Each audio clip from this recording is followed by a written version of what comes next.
एक भिखारी किसी किसान के घर भीख मांगने गया। किसान की स्त्री घर में थी। उसने चने की रोटी बना रखी थी। किसान जब घर आया, उसने अपने बच्चों का मुख चूमा। स्त्री ने उनके हाथ पैर धुलाए। उसके बाद वह रोटी खाने बैठ गया। स्त्री ने एक मुट्ठी चना भिखारी को डाल दिया। भिखारी चना लेकर चल दिया। रास्ते में भिखारी सोचने लगा, हमारा भी कोई जीवन है। दिन भर कुत्ते की तरह मांगते फिरते हैं, फिर स्वयं बनाना पड़ता है। इस किसान को देखो, कैसा सुंदर घर है। घर में स्त्री है, बच्चे हैं। अपने आप अन्न पैदा करता है, बच्चों के साथ प्रेम से भोजन करता है। वास्तव में सुखी तो यह किसान है। इधर वह किसान रोटी खाते खाते अपनी स्त्री से कहने लगा, नीला बैल बहुत बुढ़ा हो गया है, अब वह किसी तरह काम नहीं देता। यदि कहीं से कुछ रुपयों का इंतजाम हो जाए तो इस साल का काम चले। साधोराम महाजन के पास जाऊंगा, वह ब्याज पर दे देगा। भोजन करके वह साधोराम महाजन के पास गया। बहुत देर चिरौरी विनती करने पर 1 रू सैकड़ा सूद पर साधो ने रुपए देना स्वीकार किया। एक लोहे की तिजोरी में से साधोराम ने एक थैली निकाली और गिनकर रुपए किसान को दे दिए। रुपए लेकर किसान अपने घर को चला। वह रास्ते में सोचने लगा, हम भी कोई आदमी है, घर में 5 रू भी नकद नहीं। कितनी चिरौरी विनती करने पर उसने रुपए दिए हैं।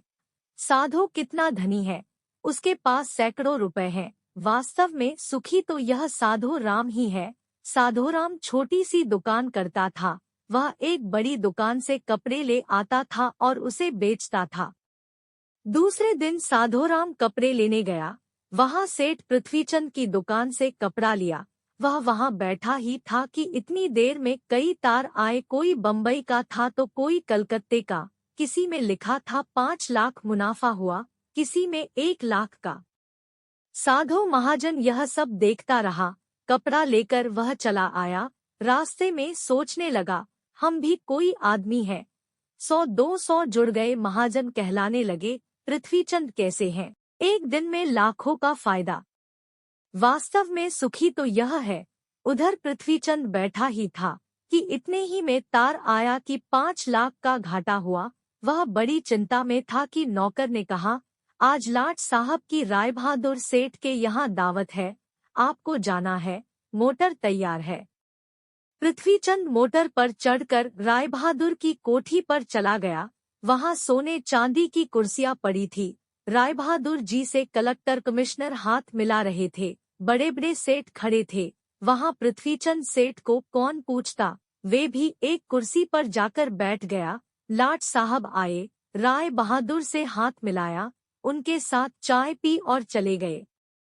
पृथ्वीचंद अपनी मोटर में लौट रहे थे। रास्ते में सोचते आते हैं, हम भी कोई सेठ हैं।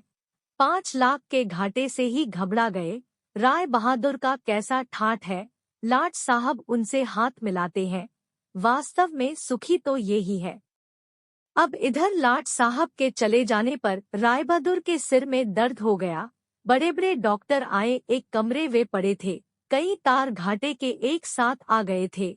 उनकी भी चिंता थी। कारोबार की भी बात याद आ गई। वे चिंता में पड़े थे। तभी खिड़की से उन्होंने झांक कर नीचे देखा।